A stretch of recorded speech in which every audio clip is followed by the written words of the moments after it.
शुरू करते हैं।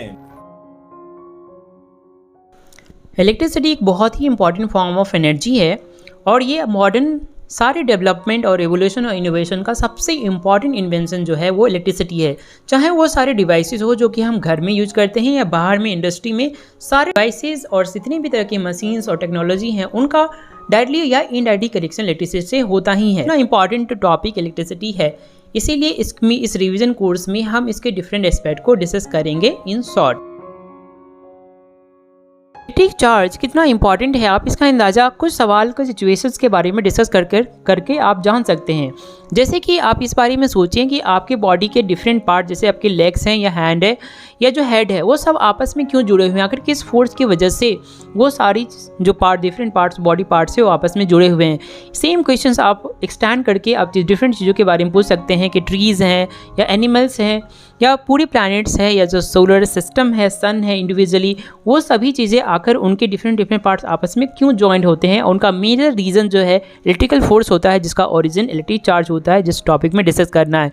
सिमिलरली ऑल बायोकेमिकल रिएक्शंस जो हमारी बॉडी में होते हैं या केमिकल रिएक्शन जितने भी होते हैं, वो सभी का जो बेसिक रीज़न है वो इलेक्ट्रिक चार्ज ही होता है। और डिफरेंट फिनोमेना जो अपने आसपास दिखते हैं, जैसे कि लाइट है, डिफरेंट तरह के फिनोमेना जैसे कि रेनबो फॉर्मेशंस हो गया या ब्लू कलर ऑफ स्काई है या रेड कलर ऑफ द सन है, और डिफरेंट चीज़ें, इनका अल्टीमेट रिलेशन जो है इलेक्ट्रिक चार्ज से है। तो ये बहुत ही वाइड कॉन्सेप्ट है, तो इस टॉपिक में हम इसको शॉर्टली समझेंगे। हेलो बच्चों, आप सबका स्वागत करता हूं मैं। तो हम लोग बात करें, पूरा डिवीजन कोर्स कर रहा हूं, पहला टॉपिक स्टार्ट करेंगे, पूरा टॉपिक कवर करेंगे। तो चलिए पहला टॉपिक लेते हैं, इलेक्ट्रिक चार्ज। तो इलेक्ट्रिक चार्ज क्या है, डिवीजन कोर्स है तो ब्रीफली डिस्कस करेंगे। याद करिए सबसे पहले कि हमने क्लास 9th में क्या पढ़ा था। क्लास 9th में हमें न्यूटन ने बताया था कि जब कोई बॉडी पे आप फोर्स लगाओगे तो बॉडी क्या करेगी, रजिस्ट करेगी। रजिस्ट करने का रीजन क्या है कि बॉडी में एक प्रॉपर्टी होती है जिसको कि हम मास बोलते हैं, और इससे बॉडी रजिस्ट करती है। इस प्रॉपर्टी से दूसरा फोर्स भी अराइज होता है जिसको ग्रेविटेशनल फोर्स बोलते हैं। तो एक प्रॉपर्टी तो हम पहले ही पढ़ चुके हैं, सबसे पहले क्लास 9th में ही पढ़ चुके हैं। ऑब्जेक्ट की फंडामेंटल या बेसिक प्रॉपर्टी होती है, वो बेसिक प्रॉपर्टी होती है पहला, और उस पहला प्रॉपर्टी जो है आपका, उसका नाम क्या है, मास, जो हमने क्लास 9 में पढ़ा था।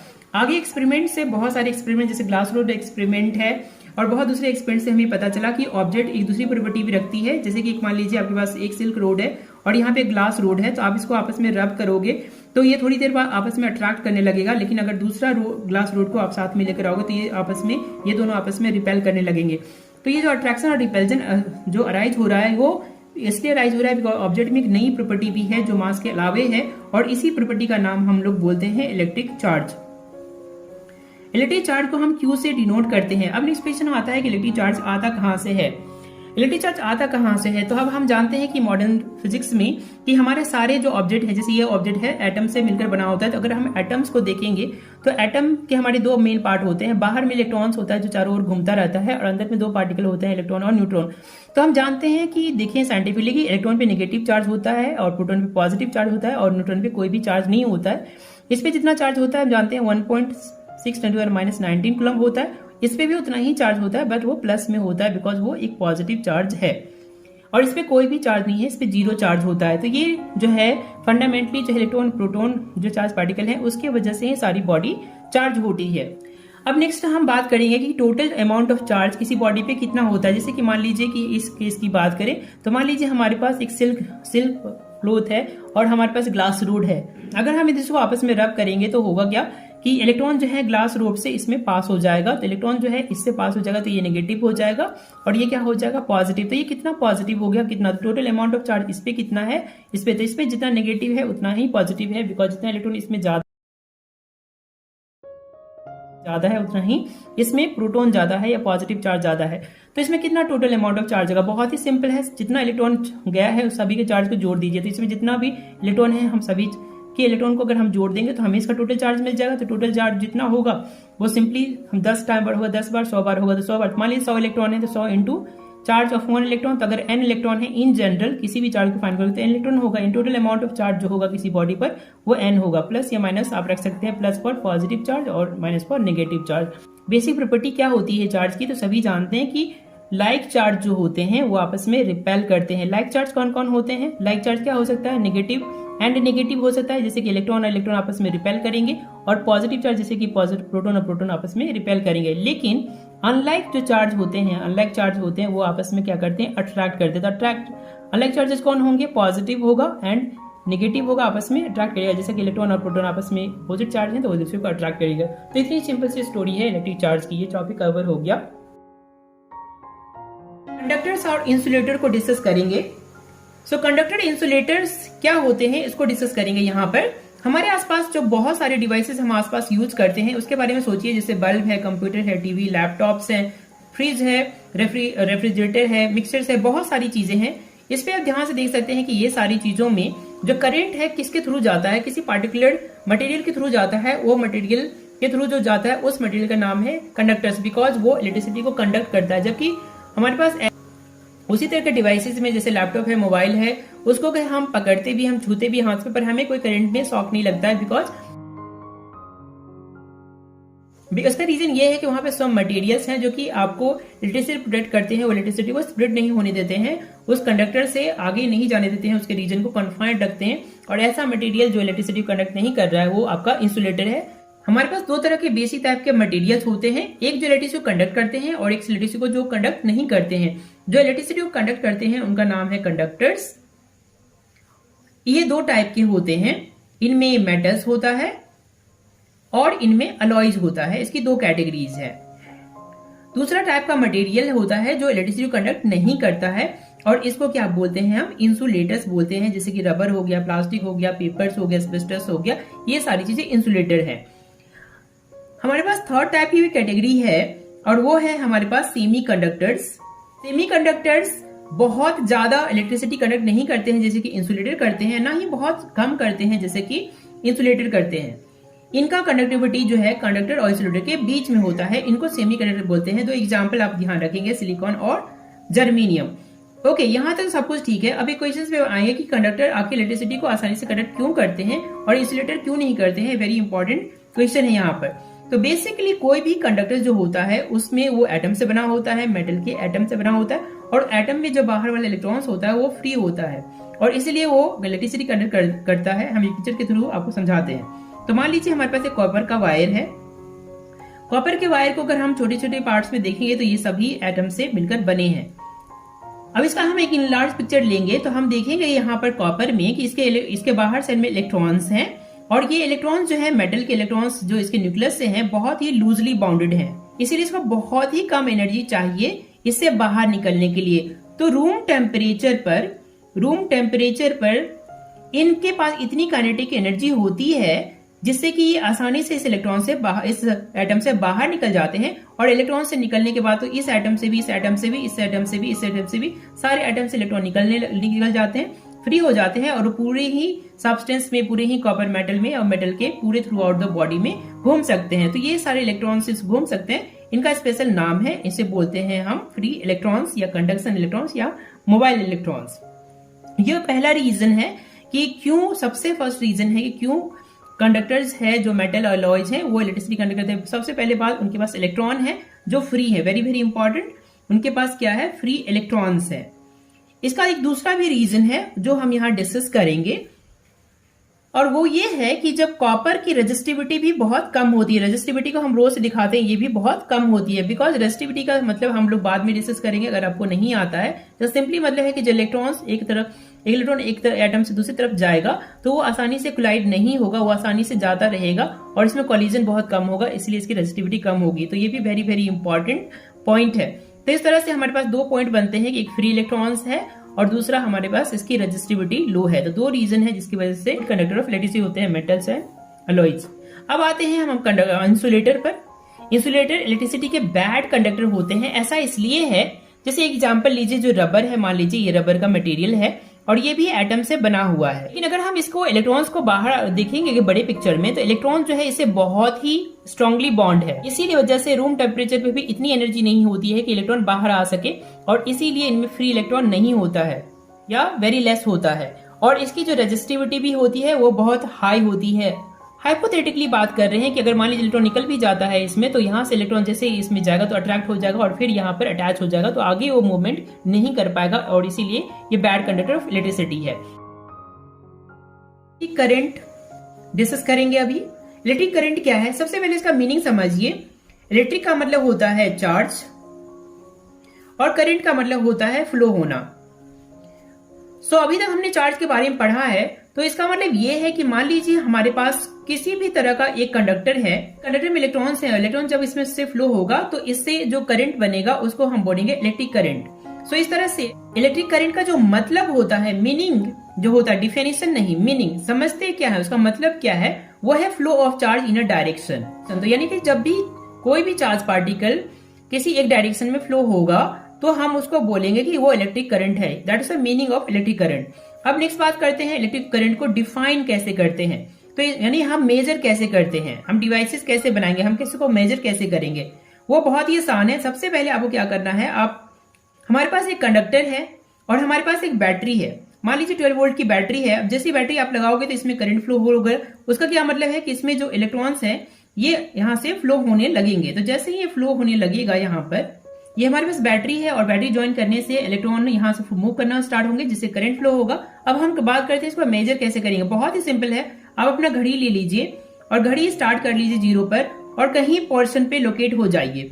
जैसे ही आप लोकेट करेंगे उस पोर्शन को, जो भी क्रॉस सेक्शन एरिया है, मान लीजिए उसका एरिया ए है, तो वहां से इलेक्ट्रॉन पास होगा। जितना भी इलेक्ट्रॉन पास होगा जो भी समय में, आप उसको मेजर कर लीजिए। तो मान लीजिए इसमें n नंबर ऑफ इलेक्ट्रॉन पास होता है यहाँ से, ठीक है, या किसी पोर्शन से इलेक्ट्रॉन पास होता है, उसको ले लीजिए। और ये आप जानते हैं कि जितना इलेक्ट्रॉन पास होगा वो क्या बनाता है, चार्ज बनाता है। और इस चार्ज को इस टाइम से डिवाइड कर दीजिए कि जितने टाइम में कितना चार्ज पास हुआ, जितना चार्ज पास हो, सिंपली हम इसको ऐसे लिख सकते हैं, जितना पास हुआ, जितना चार्ज इस टाइम में पास हुआ उसको ही हम बोलते हैं इलेक्ट्रिक करंट। काफी सिंपल है, यानी दिए गए टाइम में कितना चार्ज किसी क्रॉस सेक्शन से पास हो रहा है उसको ही बोलते हैं इलेक्ट्रिक करंट।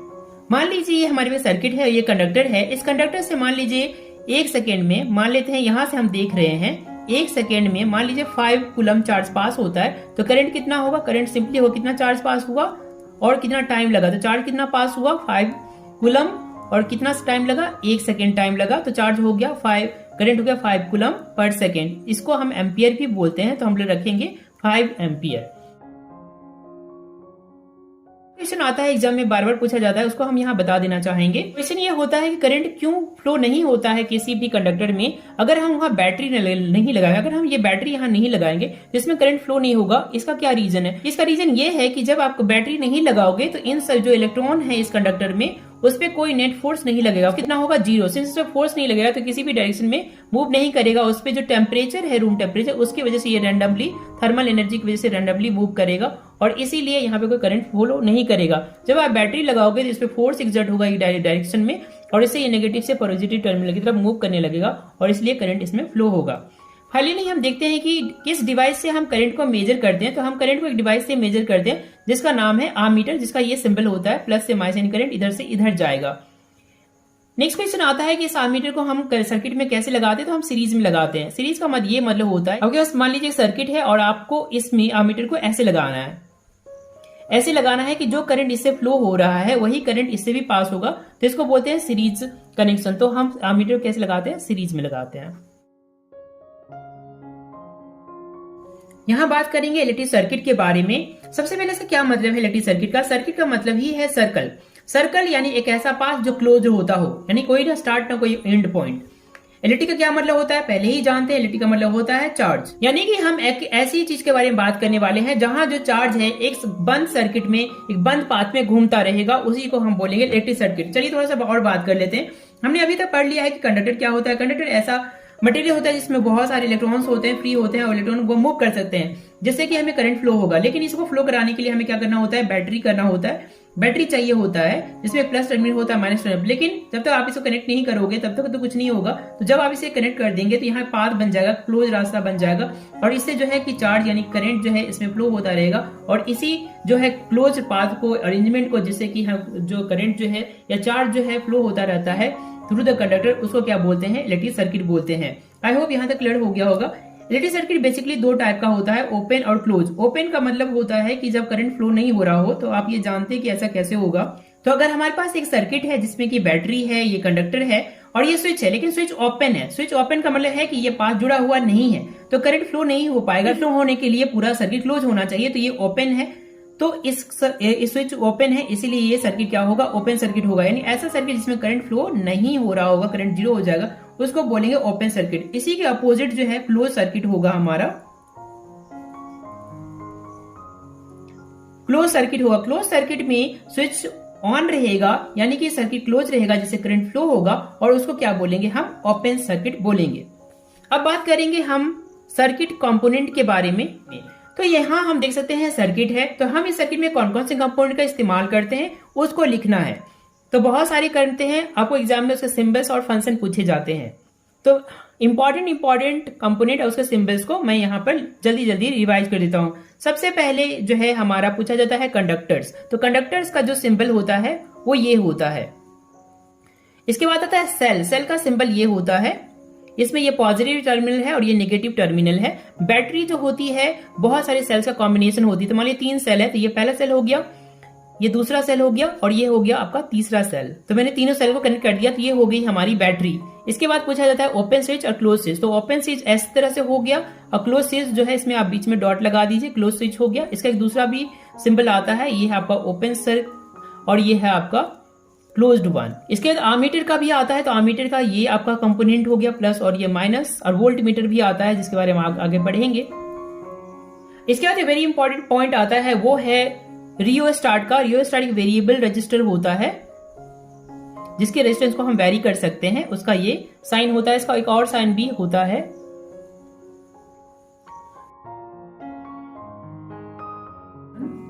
हम लोग बात करेंगे इलेक्ट्रिक पोटेंशियल डिफरेंस को डिस्कस करेंगे।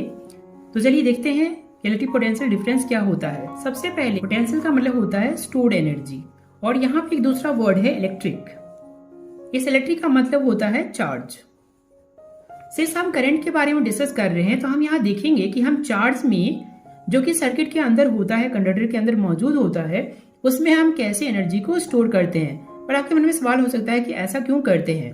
तो इसका आंसर बहुत ही सिंपल है, क्योंकि सिंस हमें इलेक्ट्रिसिटी यूज करना है और इलेक्ट्रिसिटी एक एनर्जी है और एनर्जी हमेशा कंजर्व्ड होती है, इसीलिए सबसे पहले यहाँ जो एनर्जी यूटिलाइज करेगा कोई भी डिवाइस, जैसे कि फैन हो गया, आपका इलेक्ट्रिक बल्ब हो गया, कंप्यूटर, लैपटॉप, जो भी अपनी एनर्जी यूटिलाइज करेगा वो कहीं ना कहीं से आनी चाहिए। तो एनर्जी कहाँ से आती है, ये बहुत ही सिंपल है। सबसे पहले बैटरी यहाँ केमिकल रिएक्शन से एनर्जी को इन चार्ज पे स्टोर करती है। जो इलेक्ट्रॉन के पास जो एनर्जी स्टोर होती है उस एनर्जी को वो फिर कंडक्टर को ट्रांसफर करते हैं, जिससे कि वो अपना जो एनर्जी है वर्क डन होता है, जिससे कि हीट एनर्जी जो भी आप यूज करना चाहते हैं उससे होता है। तो पूरा यहाँ पर हम यह डिस्कस करेंगे कि यहाँ पर जो है बैटरी एनर्जी कैसे स्टोर करती है, उसी के बारे में ये पूरा टॉपिक है और उसी को हम बोलते हैं इलेक्ट्रिक पोटेंशियल। तो सिंस ये पूरा जो कंडक्टर है चार्ज से भरा हुआ है अंदर, इसीलिए हम इसको चार्ज की सहायता से देखेंगे कि इलेक्ट्रिक पोटेंशियल डिफरेंस क्या होता है। सबसे पहले इलेक्ट्रिक पोटेंशियल से इलेक्ट्रिक पोटेंशियल का कॉन्सेप्ट आता है, तो उसको पहले समझते हैं। सबसे पहले हम चार्ज में समझेंगे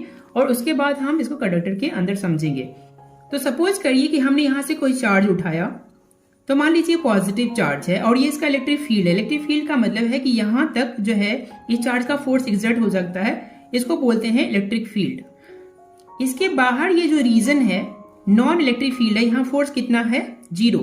तो यहाँ पर अगर मान लीजिए कोई दूसरा पॉजिटिव चार्ज है, मान लीजिए इसको क्यू नाम देते हैं, Q1 नाम देते हैं, अगर आप ये यहाँ पर रखा रहेगा तो इसमें कितनी एनर्जी स्टोर होगी, 0, बिकॉज इसमें कोई फोर्स नहीं लगा है। अगर आप इस चार्ज पार्टिकल को कहीं भी अंदर लेकर आएंगे तो ये सिंस पॉजिटिव है तो रिपेल करेगा, तो अंदर नहीं आ सकता है। तो आपको यहाँ पर इसको अंदर लाने के लिए आपको फोर्स लगाना पड़ेगा इस पॉइंट तक लाने के लिए। मान लीजिए पॉइंट ए है और इसमें कुछ डिस्प्लेसमेंट होगा, और हम जानते हैं जब आप वर्क करोगे कुछ दूर तक तो आपको कुछ एनर्जी खर्च करनी पड़ेगी, जो इसका वर्क डन कहलाता है। जितनी आपने एनर्जी इस पे वर्क डन पे खर्च करी है वही है उसको हम बोलते हैं कि उतनी एनर्जी जो है चार्ज पार्टिकल में इस पॉइंट पे स्टोर हो गई है। इसको हम बोलते हैं इलेक्ट्रिक पोटेंशियल। क्या बोलते हैं, इलेक्ट्रिक पोटेंशियल उस पॉइंट पर। सिमिलरली अगर मान लीजिए कोई चार्ज है, सेम चार्ज है, किसी और पॉइंट पर लेकर आएंगे तो आपको कुछ, मान लीजिए पॉइंट बी है, तो आपको यहां से यहां तक लाने में कुछ फोर्स खर्च लगाना पड़ेगा, कुछ यहाँ तक यहाँ डिस्प्लेसमेंट कवर होगा। तो जितना आपने वर्क डन किया है उस चार्ज Q1 को यहाँ तक लाने के, या सिंपली Q को, तो वो यहाँ का क्या होगा, पोटेंशियल कहलाएगा। यानी कि जितना आपने वर्क डन किया इस चार्ज को Q को यहाँ तक लाने के लिए, वो यहाँ का पोटेंशियल कहलाएगा, जिसको B से दिखाएंगे। बी पॉइंट पे पोटेंशियल को B भी दिखाएंगे और A पॉइंट पे जितना पोटेंशियल है उसको B दिखाएंगे। फॉर एग्जाम्पल मान लीजिए कि एक चार्ज है 2 कूलम का और उसको यहाँ से यहाँ तक इस पॉइंट तक लाने में 10 जूल एनर्जी खर्च होता है, तो हमारा पोटेंशियल कितना हो जाएगा, 10 जूल एनर्जी। कितना आपने चार्ज को कूलम, कितना चार्ज मूव किया है, 2 कूलम, तो कितना हो जाएगा 5 जूल पर कूलम, यानी 5 जूल पर कूलम, जिसको कि हम सिंपली वोल्ट बोलते हैं, यानी 5 वोल्ट जो है एनर्जी स्टोर हो जाएगी चार्ज में इस पॉइंट पर। सिमिलरली अगर आप चार्ज पर इसी चार्ज को 2 कूलम चार्ज को मान लीजिए यहाँ पर लाते हैं, मान लीजिए कि यहाँ पे 20 जूल एनर्जी स्पेंड होती है, वर्क डन होता है, तो 20 जूल 2 कूलम पर हुआ है तो 1 जूल के लिए कितना होगा 10 जूल पर कूलम। 10 जूल पर कूलम को ही हम वोल्ट बोलते हैं यहाँ, कि यहाँ यानी कि इस पॉइंट पर जो पोटेंशियल है वो कितना हो जाएगा 10 वोल्ट हो जाएगा। इसी तरह से डिफरेंट पॉइंट पर जब भी आप कोई चार्ज नॉन इलेक्ट्रिक फील्ड यानी कि जहां फोर्स 0 है वहां से लेकर आएंगे तो उसमें कुछ एनर्जी स्टोर करनी पड़ेगी। समरी ये है कि इस सर्किट के अंदर जब भी आप किसी चार्ज पार्टिकल को लेकर आओगे तो उस पर फोर्स एग्जर्ट होगा, जितना फोर्स एग्जर्ट होगा वो उसका इलेक्ट्रिक पोटेंशियल होगा। तो इसको सर्किट में हम लोग यहाँ पर देखते हैं। तो अब देखेंगे यहाँ पर ये हमारा इलेक्ट्रिक सर्किट है, ये बल्ब है यहाँ पर, और ये बैटरी है, मान लीजिए 12 वोल्ट की बैटरी है। अब ये मान लीजिए बाहर आप किसी चार्ज को बाहर रखते हैं, ठीक है, इस इलेक्ट्रिक फील्ड में नहीं रखते हैं, सर्किट में रखते हैं। अगर बाहर रखते हैं तो यहाँ पे कितना फोर्स लगेगा 0 फोर्स लगेगा, करेक्ट है 0 फोर्स लगेगा। तो यहाँ फोर्स कितना है 0, यानी इलेक्ट्रिक फील्ड यहाँ पर कितना है 0। अब मान लीजिए कोई चार्ज पार्टिकल को कहीं भी एक पॉइंट पर लेकर आते हैं, को वर्क डन करना पड़ेगा वहां तक लाने के लिए, वो उसका क्या होगा इलेक्ट्रिक पोटेंशियल होगा उस पॉइंट पर। फॉर एग्जाम्पल मान लीजिए चार्ज जो है 2 कूलम है और यहाँ तक लाने के लिए आपको अगेन मान लीजिए 14 जूल एनर्जी खर्च करनी पड़ती है, स्पेंड करनी पड़ती है। तो यहाँ तक पोटेंशियल कितना हो जाएगा, तो पोटेंशियल जो होता है कितना आपने वर्क डन किया, तो वर्क डन कितना है 14 और कितना चार्ज पे किया 2 कूलम, तो कितना हो गया 7 जूल पर कूलम, यानी 1 कूलम पे आपने कितना जूल खर्च किया है 7 कूलम, तो यही आपका होगा 7 वोल्ट इस पॉइंट पर। तो इस तरह से किसी भी चार्ज पार्टिकल को बाहर से इलेक्ट्रिक के सर्किट के बाहर से किसी भी सर्किट के पॉइंट पर लाने पर जितना आपको एनर्जी खर्च करना पड़ेगा वो होगा उसका इलेक्ट्रिक पोटेंशियल, यानी कि हर एक पॉइंट पर कुछ ना कुछ इलेक्ट्रिक पोटेंशियल होगा। अब हम बात करेंगे कि इलेक्ट्रिक पोटेंशियल डिफरेंस क्या होता है। तो चलिए सबसे पहले इसको इलेक्ट्रिक फील्ड में समझते हैं, क्योंकि सभी चार्ज पार्टिकल इलेक्ट्रिक फील्ड में होते हैं यहाँ पर। तो मान लीजिए हमारे पास एक चार्ज पार्टिकल है पॉजिटिव चार्ज, और हमारे पास बाहर इलेक्ट्रिक फील्ड के बाहर कितना फोर्स है 0, और यहाँ पे मान लीजिए कोई चार्ज रखा हुआ है और मान लीजिए कि ये चार्ज का कुछ वैल्यू है 2 कूलम। अब जब आप इसको किसी भी एक पॉइंट तक लेकर आते हैं तो हमने पहले डिस्कस किया हुआ है कि कुछ स्पेस पे कुछ आपको वर्क डन करना पड़ेगा। तो कुछ मान लीजिए आपने वर्क डन किया है यहाँ पर, तो मान लीजिए आपने वर्क डन किया है 10 जूल, तो कितना आपका पोटेंशियल हो जाएगा 10 डिवाइडेड बाई 2, तो आपको कितना हो जाएगा ये 5 वोल्ट। तो ये पॉइंट ए मान लीजिए 5 वोल्ट का।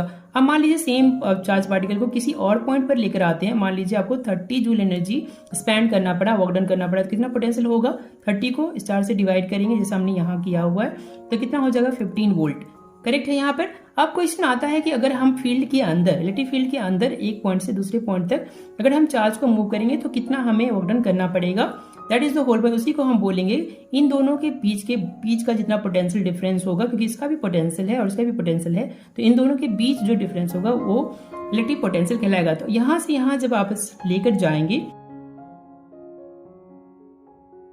तो यहां से यहां जब आप लेकर जाएंगे तो कोई चार्ज पार्टिकल जैसे मान लीजिए 2 कूलम चार्ज है, अब यहां से यहां तक लेकर जाएंगे तो इसमें भी कुछ वर्क डन करना पड़ेगा इसको मूव करने के लिए, और जितना वर्क डन करना पड़ेगा वो इन दोनों के बीच का क्या होगा इलेक्ट्रिक पोटेंशियल डिफरेंस। तो इन दोनों के बीच का इलेक्ट्रिक पोटेंशियल डिफरेंस मान लीजिए डी फॉर डिफरेंस ए से बी तक लेकर जाते हैं, तो कितना होगा, कितना आपने वर्क डन किया है और कितने चार्ज को ले जाने में ए से बी तक किया है।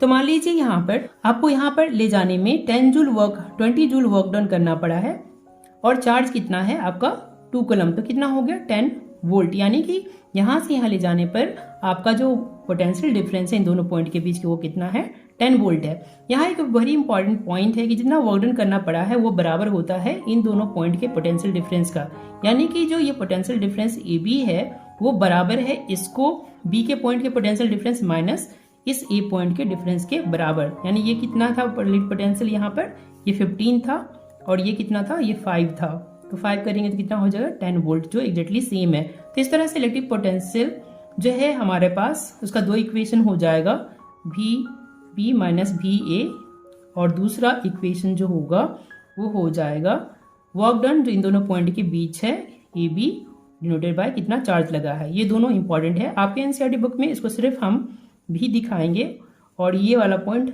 वैसे ही रहेगा ए माइनस बी का ए टू बी, और ये वाला जो हम सिंपली इसको ऐसे शॉर्ट नोटेशन में लिखेंगे W ओवर Q, अंडरस्टूड रहेगा पर आपके एनसीईआरटी में इसी तरह से दिया गया है। अब पोटेंशियल डिफरेंस को हम यहाँ पे कैसे अप्लाई करते हैं उसको हम यहाँ पर देखते हैं सर्किट में। तो हमारे पास एक सर्किट है, अब यहाँ देखेंगे कि यहाँ पर जो है इलेक्ट्रिक पोटेंशियल डिफरेंस जो है इलेक्ट्रिक पोटेंशियल डिफरेंस, उसका कॉन्सेप्ट यहाँ पर कैसे अप्लाई होता है। सभी लोग जानते हैं कि यहाँ जो एनर्जी आती है बैटरी से आती है, तो यहीं पर चार्ज वर्क डन किया जाता है। तो इसको थोड़ा सा हम इनलार्ज करके दिखा दे रहे हैं। बैटरी का 2 टर्मिनल होता है, सभी ने बैटरी देखी हुई है। तो बैटरी में होता क्या है, एक टर्मिनल से दूसरे की तरफ चार्ज को भेजा जाता है। तो यहाँ से इस पॉइंट से पॉजिटिव चार्ज को इस तरफ भेजा जाएगा।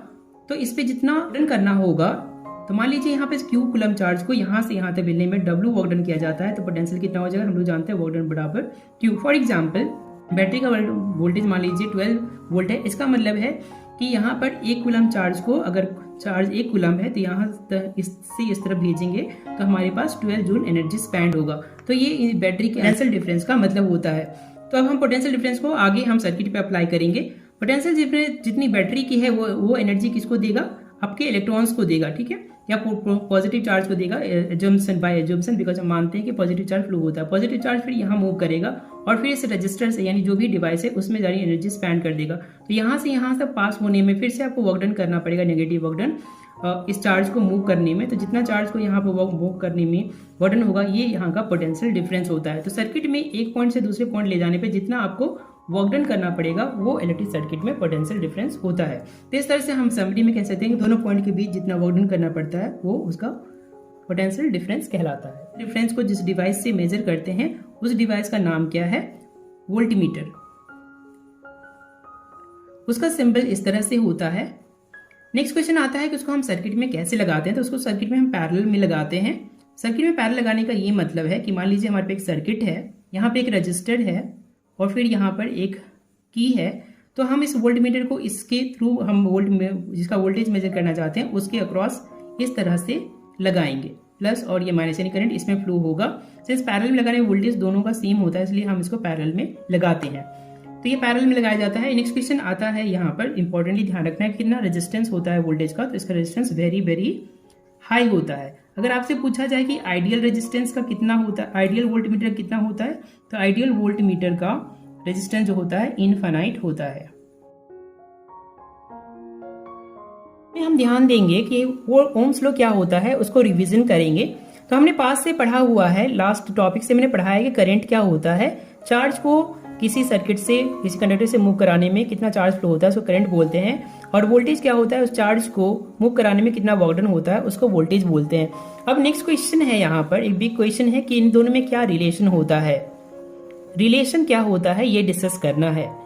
तो ओम्स एक फेमस साइंटिस्ट थे, उन्होंने इसको एक्सपेरिमेंटली फाइंड आउट किया था। नाउ उसको हम यहाँ पे डिस्कस करेंगे बहुत ही ब्रीफली। तो ओम्स ने ये डिस्कवर किया था कि अगर आपने वोल्टेज लगाते हो तो इसमें करंट फ्लो होगा, जो बहुत ही ऑब्वियस बात है, इसमें करंट फ्लो होगा, इस रजिस्टर या सर्किट में करंट फ्लो होगा। नेक्स्ट उन्होंने ये पता लगाया था कि अगर आप वोल्टेज बढ़ाएंगे तो आपको करंट भी बढ़ेगा और वोल्टेज को घटाएंगे तो करंट भी घटेगा, यानी दोनों आपस में क्या है, प्रोपोर्शनल रिलेशन है। तो अगर हम प्रोपोर्शनल रिलेशन को अगर हम इक्वेशन में कन्वर्ट करेंगे तो हमारे पास एक क्या आएगा, एक कांस्टेंट आएगा।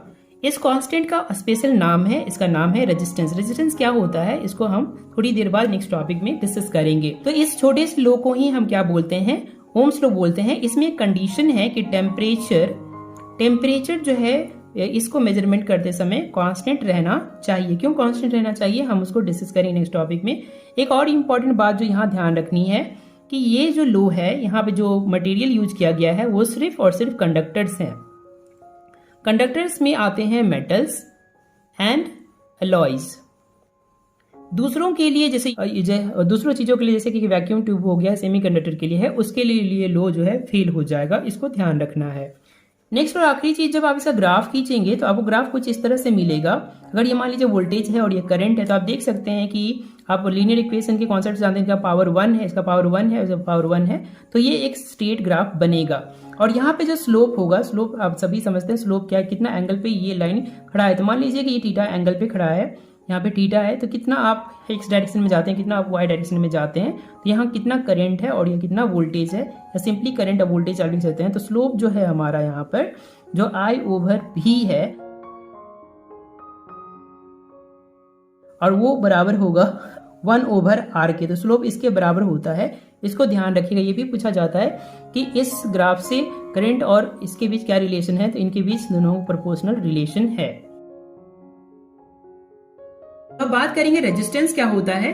इसके लिए हम लास्ट टॉपिक रिव्यू करेंगे। लास्ट टॉपिक था ओम्स लॉ। उसमें बताया गया था जो वोल्टेज होता है किसी रेजिस्टर यानी किसी कंडक्टर से, वो उसमें कितना रेजिस्टेंस और कितना करंट है उसके प्रोडक्ट के बराबर होता है। लेकिन ये रेजिस्टेंस क्या होता है, ये इस टॉपिक का मेन मुद्दा है जो हम यहाँ पे डिस्कस करेंगे। इसके लिए हम उसी सर्किट सिचुएशन में जाते हैं जहां पर ये सारी चीजें हैं, यानी कि वो है इलेक्ट्रिक सर्किट। तो हमारे पास मान लीजिए कोई कंडक्टर है जिसको कि हम ऐसे मान लीजिए हम इस तरह से कंडक्टर को शो करते हैं और हम इसको करंट कैसे पास करेंगे, इसके लिए हमारे पास बैटरी होगी। तो ये हमारे पास बैटरी है और फिर हमारे पास यहाँ पर क्या होगा, वायर होगा जो इसको यहाँ से कनेक्ट करेगा। अब यहाँ पर ध्यान दीजिए, मान लीजिए कि ये 10 वोल्ट का बैटरी है और जब आप इसमें करंट फ्लो होगा तो आप इसमें आमीटर लगा दीजिए और आमीटर से करंट को पास आउट करिए। तो जब आपको पता चलेगा कभी भी जो करंट यहाँ पर आ रहा है वो इसके बराबर नहीं आएगा। तो ओम्स लॉ के हिसाब से जो वोल्टेज होता है वो इक्वल टू IR होता है, यानी वोल्टेज कितना है 10, तो करंट जो है यहाँ पर भी कभी भी 10 नहीं आएगा। तो यहाँ पर जो है मान लीजिए यहाँ पे करंट जो आ रहा है यहाँ पर मान लेते हैं 5 एम्पियर है। तो 5 एम्पियर अगर करंट आएगा तो ये तो इसके बराबर नहीं है, यानी कि यहाँ पर जो मिसिंग वैल्यू है 2, तो 2 कहाँ चली गई, यानी वोल्टेज का यहाँ पे क्या हुआ है, लॉस हुआ है, बिकॉज ये करंट में नहीं गई, किसी और चीज में चली गई। तो आखिर वो कहाँ चली जाती है इसको डिस्कस। इस कंडक्टर को अंदर से देखेंगे तो हमें पता चल जाएगा कि इसका रीजन क्या है। तो हम इसको थोड़ा सा बड़े स्ट्रक्चर पे देखते हैं तो हम देखेंगे कि हमारे पास जो कंडक्टर है, इन लार्ज हमारे पास ये जो कंडक्टर है उसमें बहुत सारे छोटे छोटे पॉजिटिव चार्ज हैं जो मैं यहाँ पे इस तरह से दिखा रहा हूँ। पॉजिटिव चार्ज है, करेक्ट है। यहाँ तक रूम टेम्परेचर पे ये सारे पॉजिटिव चार्ज आपस में वाइब्रेट होते रहते हैं और जब इलेक्ट्रॉन जो कि करंट के लिए रिस्पॉन्सिबल है जब इससे मूव होता है तो उनमें वाइब्रेशन की वजह से उनमें अट्रैक्शन होता है और इलेक्ट्रॉन क्या होते हैं, उनकी तरह डिफ्लेक्ट हो जाते हैं और एनर्जी लॉस कर जाते हैं। सिंस वो कुछ एनर्जी लॉस कर जाते हैं तो जितनी एनर्जी लॉस कर जाते हैं उतना जो है करंट से मिस हो जाता है और इस जो कॉलिजन है उस कॉलिजन की वजह से कुछ एनर्जी मिस हो जाता है जो यहाँ पर, इसीलिए जो है करंट कभी भी वोल्टेज के बराबर नहीं होता। जितना मिस हो जाता है वो रेजिस्टेंस का पार्ट होता है। तो इस तरह से इस रेजिस्टेंस जो बेसिकली है इलेक्ट्रॉन का उनके पॉजिटिव एटम के साथ कॉलिजन से अराइज होता है, इसी को रेजिस्टेंस बोलते हैं। तो रेजिस्टेंस बेसिकली जो है ये कंडक्टर या जो एटम्स हैं वो ऑब्स्टिकल प्रोवाइड करता है। ऑब्स्टिकल जो ये प्रोवाइड करता है कंडक्टर, वही हमारा क्या होता है, रेजिस्टेंस होता है। यहां तक तो क्लियर हो गया। तो कॉज ऑफ रेजिस्टेंस क्या है, अगर हम ये मीनिंग है, ध्यान रखेंगे ये मीनिंग है किसका, रेजिस्टेंस का, जिसका सिंबल R है। ऑब्स्टिकल पोज्ड बाय कंडक्टर और atoms to the flow of current और इलेक्ट्रॉन, उसको बोलते हैं क्या, हमारा रेजिस्टेंस। मीनिंग है ये, इसका डेफिनेशन अभी आएंगे, डेफिनेशन मेजरमेंट पे बेस्ड होता है। इसके बाद हमारा है कि कॉज क्या है। कॉज है collision of electron with this positive charge atom. So इसका आंसर है कि कॉलिजन जो हमारा इलेक्ट्रॉन्स का होता है पॉजिटिव चार्ज एटम से, वो उसका रीजन है। अब हम मेजर कैसे करेंगे, तो हमारे पास कोई डिवाइस नहीं है कि डायरेक्टली हम रेजिस्टेंस को मेजर कर सके। तो इसके लिए हम वोल्टेज, इस इक्वेशन के हिसाब से रेजिस्टेंस क्या होगा, रेशियो होगा वोल्टेज और करंट का, और यही इसका डेफिनेशन भी है। तो इसको ध्यान रखेंगे, एग्जाम में अगर डेफिनेशन आता है तो ये लिखेंगे, मीनिंग आता है तो वो लिखेंगे। तो डेफिनेशन है ratio of voltage to the current. इससे हम पता करते हैं, यानी वोल्टेज को हम यहाँ वोल्टमीटर से मेजर करते हैं और करंट को एमीटर से मेजर करते हैं, दोनों का रेशियो लिख देते हैं।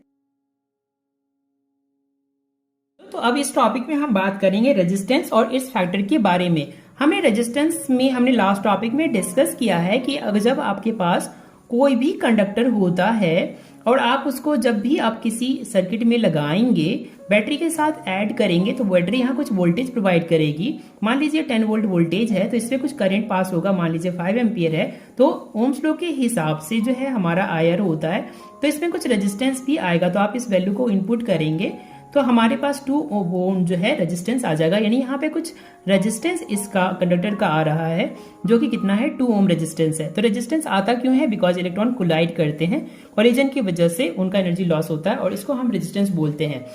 अब एक नेक्स्ट क्वेश्चन है कि सिर्फ रेजिस्टेंस हमेशा कांस्टेंट नहीं रहता है। रेजिस्टेंस जो है are not constant, okay, not constant always, ये चेंज होते रहता है और यह चेंज हो सकता है, जिसको डिस्कस करेंगे कि ये कैसे कैसे चेंज हो सकता है उसको डिस्कस करेंगे। काफी सिंपल है, तो चलिए देखते हैं। इसके लिए हम फिर से एक कंडक्टर को हम क्या करेंगे, सर्किट में लगाएंगे। तो मान लीजिए हमारे पास एक कंडक्टर है, इसको हम यहाँ पर आमीटर से जोड़ दे रहे हैं और फिर हमारे पास ये जो है बैटरी है ये हमारे पास की हो गया और इसको हमने इसमें ऐड कर दिया। अब जब ये प्लस है ये माइनस है, करंट इस तरह से फ्लो होगा, देखेंगे तो देखिए हर एक रजिस्टर्स का कुछ तो लेंथ होगा, कुछ इसकी यहाँ पर जो वायर की मोटाई होगी, जो उसका एरिया होगा उसको बोलते हैं क्रॉस सेक्शन या ए हो गया। और ये मटेरियल भी किसी चीज से न बना होगा, जिसको कि हम मान लीजिए नेचर ऑफ मटेरियल बोलते हैं, नेचर ऑफ मटेरियल बोलते हैं। जनरली इसका सिंबल होता है रो, इसको आगे हम डिस्कस करेंगे। तो इसका कुछ रेजिस्टेंस भी होगा, बिकॉज कुछ लेंथ है, तो जब करंट इसमें पास होगा तो इलेक्ट्रॉन कोलाइड होगा, तो इसका कुछ रेजिस्टेंस होगा। अब ये देखा गया है कि जैसे ही हम लेंथ को मान लीजिए यहाँ पर डबल कर देते हैं, जैसे ही आप लेंथ को डबल कर देंगे तो यहाँ पर रेजिस्टेंस जो है वो भी डबल हो जाएगा और करंट हाफ हो जाएगा। करंट इसलिए हाफ हो जाएगा कि करंट और रेजिस्टेंस जो है आपस में इनवर्सली प्रोपोर्शनल है, because V equal to IR होता है, तो R बराबर क्या हो जाएगा, V इक्वल टू I। तो ये कांस्टेंट है, बिकॉज बैटरी का वोल्टेज तो कांस्टेंट है, तो ये दोनों आपस में इनवर्सली प्रोपोर्शनल है। तो ये देखा गया है कि जैसे ही आप लेंथ को बढ़ाओगे तो रेजिस्टेंस भी बढ़ेगा, और लेंथ को घटाओगे तो रेजिस्टेंस भी घटेगा, यानी दोनों आपस में डायरेक्टली प्रोपोर्शनल है। तो क्वेश्चन है वाई। ऐसा इसलिए है क्योंकि रेजिस्टेंस तो आता ही है बिकॉज ऑफ मटेरियल रीजन। तो किसी भी लेंथ ऑफ कंडक्टर में कुछ मटेरियल होगा, कुछ एटम्स होंगे, तो उनका इलेक्ट्रॉन से कोलिजन होगा तो रेजिस्टेंस अराइज होगा। तो जैसे ही आप लेंथ को बढ़ाएंगे तो एटम्स जो है पॉजिटिव चार्ज एटम भी उसके साथ ही बढ़ेंगे, तो कोलिजन भी ऑटोमेटिकली बढ़ जाएगा, इसलिए ये दोनों प्रोपोर्शनल होते हैं। ये फैक्टर हो गया। तो रेजिस्टेंस फर्स्ट किस पे डिपेंड करता है, लेंथ ऑफ कंडक्टर पे। दूसरा फैक्टर जो है ये क्रॉस सेक्शन एरिया है। अगर आप क्रॉस सेक्शन एरिया को मान लीजिए जो वायर है उस क्रॉस सेक्शन एरिया को आप डबल कर देते हो, ठीक है, पहले ये इतना था, अब आप इसको डबल कर देते हो, तो हर एक इलेक्ट्रॉन जो पहले कोलाइड होता था, मान लीजिए इस तरह से कोलाइड होता था, जो इसको लिए रास्ता कम था, लेकिन अब जो आपने डबल कर दिया तो इसके पास डबल वॉल्यूम है, डबल स्पेस है, यानी डबल प्रोबेबिलिटी है कि वो स्कैप हो सकता है। मोर वॉल्यूम है तो मोर ज्यादा स्पेस होने की वजह से आसानी से स्कैप कर जाएगा, तो कोलिजन कम होगा, यानी रेजिस्टेंस क्या होगा, रेजिस्टेंस गिर जाएगा। यानी कि जैसे ही क्रॉस सेक्शन आप बढ़ाओगे तो रेजिस्टेंस क्या होगा, गिर जाएगा। तो ये दोनों आपस में क्या है, इनवर्सली प्रोपोर्शनल है। तो ये दूसरा फैक्टर हो गया। तीसरा फैक्टर है इसका जो है मटेरियल। मान लीजिए आपने कॉपर वायर लगाया है तो उसका रेजिस्टेंस अलग होगा, अगर आपने सिल्वर लगाया है या कोई अलॉय लगाया है तो अलग अलग रेजिस्टेंस आएगा, बिकॉज हर एक तरह का जो मटेरियल होता है, जो भी हर एक तरह का मटेरियल होगा उसका क्या होगा, अपना जो एटम्स होगा उसका अरेंजमेंट अलग होगा, और उसका चार्ज जो न्यूक्लियस चार्ज है जो कोलिजन के लिए रिस्पॉन्सिबल है वो अलग अलग होगा। इसीलिए नेचर ऑफ मटेरियल पे भी आपका रेजिस्टेंस डिपेंड करता है। जिन मटेरियल में इस तरह की प्रॉपर्टी होगी कि ज्यादा न्यूक्लियस स्ट्रांग होगा तो उनमें ज्यादा रेजिस्टेंस अराइज होगा। इसलिए तीसरी प्रॉपर्टी क्या हो गया, नेचर ऑफ मटेरियल। तीसरी प्रॉपर्टी होगी नेचर ऑफ मटेरियल। अब थर्ड प्रॉपर्टी है वो है टेम्परेचर। वेरी वेरी इंपॉर्टेंट है टेम्परेचर। सबसे देखिए सबसे इंपॉर्टेंट क्वेश्चन है टेम्परेचर क्यों, टेम्परेचर क्यों, आखिर टेम्परेचर क्यों एक प्रॉपर्टी बनती है। बहुत ही सिंपल है, बिकॉज टेम्परेचर जो है बेसिकली क्या है, कितना काइनेटिक एनर्जी है इनके पास, कितना वाइब्रेट कर रहे हैं, तो जितना ज्यादा वाइब्रेट करेंगे उतना ज्यादा कॉलिजन होगा, और इसी वजह से टेम्परेचर जितना भी ज्यादा टेम्परेचर होगा उतना ज्यादा कॉलिजन होगा और रेजिस्टेंस बढ़ जाएगा और करंट घट जाएगा। तो इसीलिए जैसे जैसे रेजिस्टेंस टेम्परेचर बढ़ेगा वैसे वैसे इसका रेजिस्टेंस भी बढ़ेगा और करंट क्या होगा, लो हो जाएगा। इस तरह से हमारे पास 4 फैक्टर हो गए जिसपे ये डिपेंड करता है। तो चलिए इसको हम समराइज करते हैं। सो रेजिस्टेंस जो है बेसिकली 4 फैक्टर पे डिपेंड करता है, 4 फैक्टर्स पे डिपेंड करता है। फर्स्ट फैक्टर जो आपका हो गया, फर्स्ट फैक्टर क्या था, लेंथ था, जिसको हम सिंपली ये दिखा रहे हैं, और वो आपस में प्रोपोर्शनल है, लेंथ डायरेक्टली प्रोपोर्शनल है एल के। दूसरा क्या था, क्रॉस सेक्शन एरिया, जो कि रेजिस्टेंस के इनवर्सली प्रोपोर्शनल है। और तीसरा क्या था आपका, nature of material, nature of material, nature of material, जिसको कि हम रो से दिखाएंगे। और फोर्थ क्या था, टेम्परेचर, जिसको मैं सिंपली टेम्परेचर जिसे लिख रहा हूं। अब हम इन तीनों को इक्वेशन को कनेक्ट भी कर सकते हैं, जो पूछा जाता है एग्जाम में, कि देखिए अगर हम इन दोनों को एक साथ लिखेंगे तो R proportional to L over ऊपर हो जाएगा, ये नीचे हो जाएगा, और R ये जो है कांस्टेंट हो जाएगा, क्योंकि ये बदलेगा नहीं एक पार्टिकुलर मटेरियल के लिए। तो आप इसको इक्वेशन में कन्वर्ट कर सकते हैं। This is a very very important equation. और फोर्थ इस टेम्परेचर के लिए अलग इक्वेशन है जो इसमें डिस्कस नहीं होगा, इस पे बहुत ही न्यूमेरिकल्स आएंगे, तो ये बहुत ही ज्यादा आपका इंपॉर्टेंट इक्वेशन है। अब इसी में एक टॉपिक आता है, ये रजिस्टिविटी के बारे में थोड़ा सा डिस्कस करेंगे। रजिस्टिविटी के बारे में भी बहुत इंपॉर्टेंट है। रजिस्टिविटी को हम रो से दिखाते हैं। तो रजिस्टिविटी क्या होता है, जैसे कि पहला दिखाया गया है कि रेजिस्टेंस, किसी कंडक्टर के द्वारा जो रेजिस्टेंस ऑफर होता है वो उसके लेंथ पे डिपेंड करता है, क्रॉस सेक्शन एरिया पे डिपेंड करता है, टेम्परेचर पे डिपेंड करता है, और हाँ जो मटेरियल किस तरह का है उस पे भी डिपेंड करता है। तो ये चौथा जो फैक्टर है उस पे डिपेंड कर रहा है कि किस तरह का हमारा मटेरियल है। अगर हमारे पास कॉपर है, सिल्वर है, तो हम सभी जानते हैं कि अगर हमारे पास सिल्वर है तो रेजिस्टेंस कम होगा, और अगर कॉपर है तो रेजिस्टेंस थोड़ा सा ज्यादा होगा। अगर हमारे पास टंगस्टन है तो हमारे पास रेजिस्टेंस और भी ज्यादा होगा। तो इस तरह से जो है रेजिस्टिविटी जो हो, बेसिकली इसका जो मतलब है, मीनिंग की अगर हम बात करें, अगर हम मीनिंग की बात करें तो रेजिस्टिविटी का मतलब होता है कि जो कंडक्टर का मटेरियल है, जो मटेरियल है वो कितना आपका रेजिस्टेंस ऑफर करता है। मटेरियल जो है ऑफर कर रहा है क्या, रेजिस्टेंस, वो कितना ऑफर कर रहा है, ये मीनिंग है। तो मीनिंग क्या हो गया, the resistance offered by material of a conductor, right. Resistance offered by material of a conductor is known as or is meant by, please ध्यान रखेंगे कि ये मीनिंग है, डेफिनेशन नहीं, डेफिनेशन मेजरमेंट के पॉइंट ऑफ व्यू से होता है। तो ये हो गया रेजिस्टिविटी। अब चलिए इसको मेजरमेंट पॉइंट ऑफ व्यू से देखते हैं कि इसको हम मेजर कैसे करते हैं। सिर्फ हमें मेजर करना है, जब हमें रेजिस्टिविटी किसी भी मटेरियल की मेजर करनी होती है तो हम क्या करते हैं, हम 1 मीटर लेंथ का कंडक्टर लेते हैं। कितना लेंथ लेते हैं, 1 मीटर लेंथ का कंडक्टर लेते हैं। उसका क्रॉस सेक्शन एरिया को हम कितना रखते हैं, 1 मीटर स्क्वायर रखते हैं, और फिर हम इसका रेजिस्टेंस चेक आउट करते हैं। तो अगर आप देखेंगे यहाँ पर कि हम फॉर्मूला के इक्वेशन के हिसाब से L/A होता है, अगर L भी 1 हो जाएगा और ये भी 1 हो जाएगा तो 1 1 हो गया, रो इक्वल टू R। तो आपका जो है रो किसके बराबर हो जाएगा, R के बराबर हो जाएगा। तो ऐसा रखने पर जितना रेजिस्टेंस आएगा उसको ही हम बोलते हैं रेजिस्टिविटी। अगर आप एनसीईआरटी का चेकआउट करोगे तो आपको यहाँ पे दिखेंगे कि आप मेटल्स के लिए अगर आप चेकआउट करेंगे तो मेटल्स के लिए जो रेजिस्टिविटी होता है उसका जो रेंज होता है 10⁻⁸ ओम मीटर होता है। और जो आपका एलॉय है अगर हम उसके लिए आप देखेंगे तो आपका उसका रेंज हो जाएगा 10⁻⁸।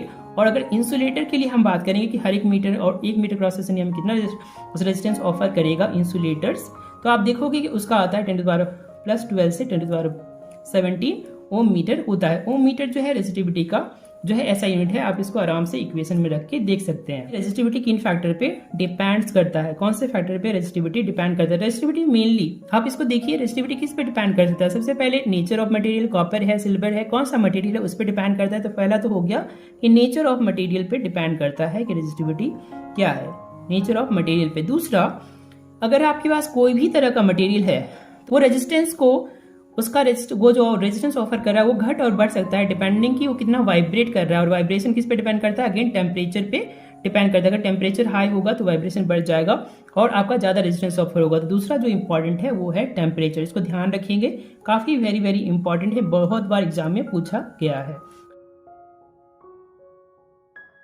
ना हम लोग डिस्कस करेंगे रजिस्टर के और उसके कॉम्बिनेशंस के बारे में। हमने लास्ट में बात की हुई है रेजिस्टेंस के बारे में। सबसे पहले ये देखेंगे रजिस्टर्स क्या होता है, फिर हम इसके कॉम्बिनेशंस के बारे में बात करेंगे।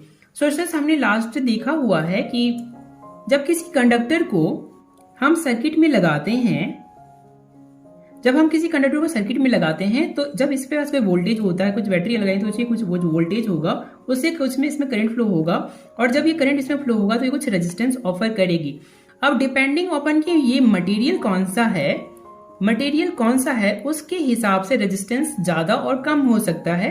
तो ये देखा गया है कि जो हमारे पास मेटल्स होते हैं उनका जो रेजिस्टेंस होता है वो बहुत कम होता है, बिकॉज उनकी जो रेजिस्टिविटी होती है यानी जो मटेरियल होता है उनकी रेजिस्टिविटी बहुत कम होती है, यानी उनका मटेरियल जो है बहुत ही कम जो है कॉलिजन ऑफर करते हैं, बहुत ही कम करते हैं, जिसका कि रेंज है 10⁻⁻6 ओम मीटर। तो ऐसे को हम रेजिस्टेंस नहीं बोलते हैं, इसको सिंपली हम कंडक्टर बोलते हैं। तो मेटल रेजिस्टेंस नहीं होते हैं, वो सिंपली कंडक्टर्स हैं।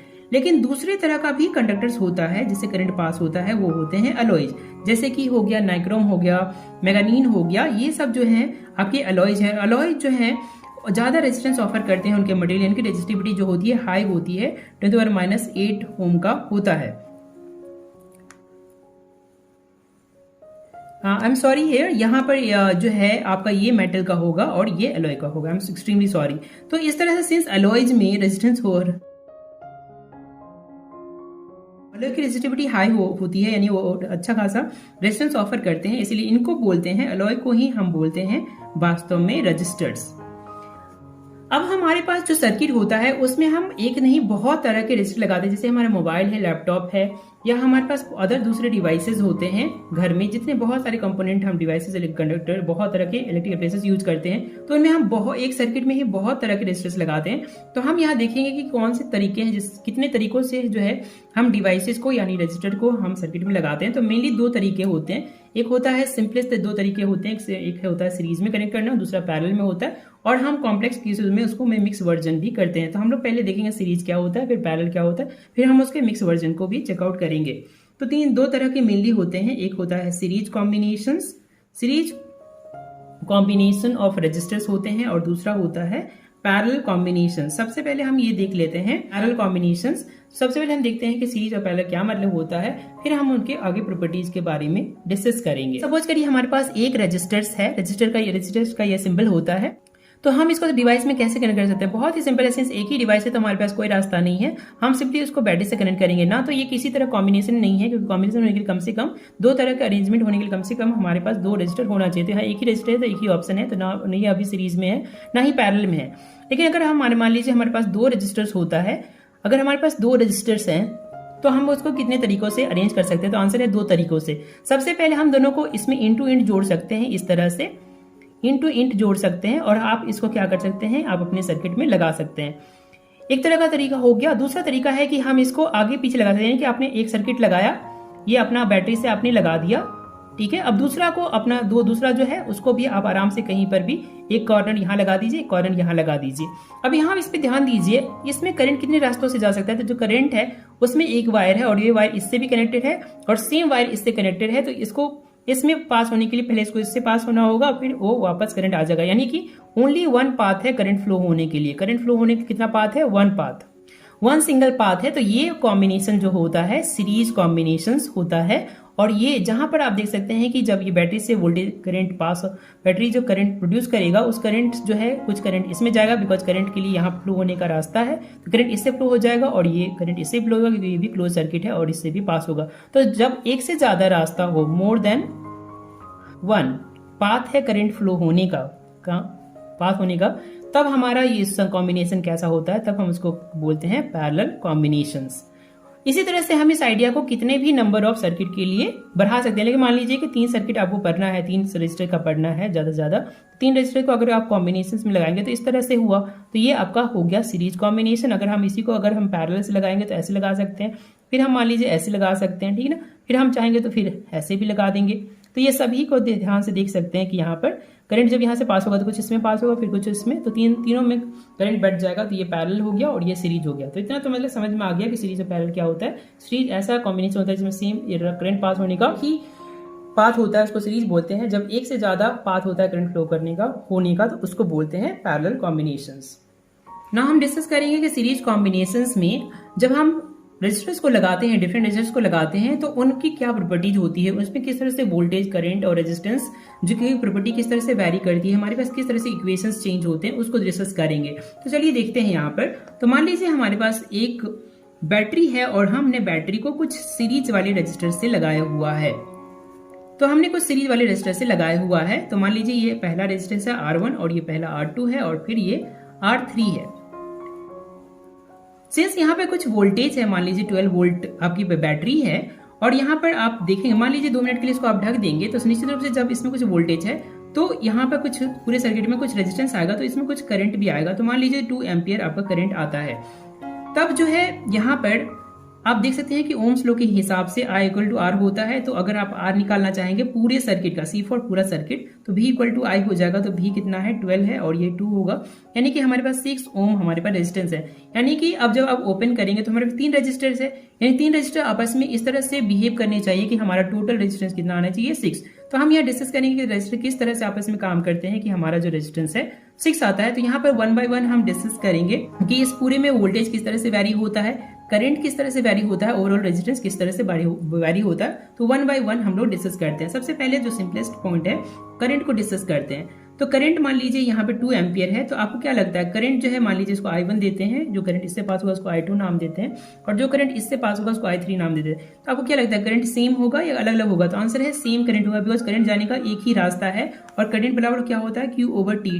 टी तो टाइम है, टाइम घड़ी से मेजर होता है, और चार्ज कंजर्व्ड है, कंजर्व यानी कांस्टेंट है, वो बदल नहीं सकता है, नहीं खत्म हो सकता है, तो चार्ज को आखिर पास होना पड़ेगा, तो तीनों से ही पास होगा, और इसी वजह से जो है करंट जो है सभी जगह सेम है। तो यहाँ भी 2 एम्पियर है, तो यहाँ भी 2 एम्पियर होगा, 2 एम्पियर यहाँ भी होगा, और 2 एम्पियर वहाँ भी होगा, यानी कि करंट जो होता है वो सेम होता है एवरीवेयर। ठीक है, इसको बहुत ही इंपॉर्टेंटली है, ध्यान रखेंगे।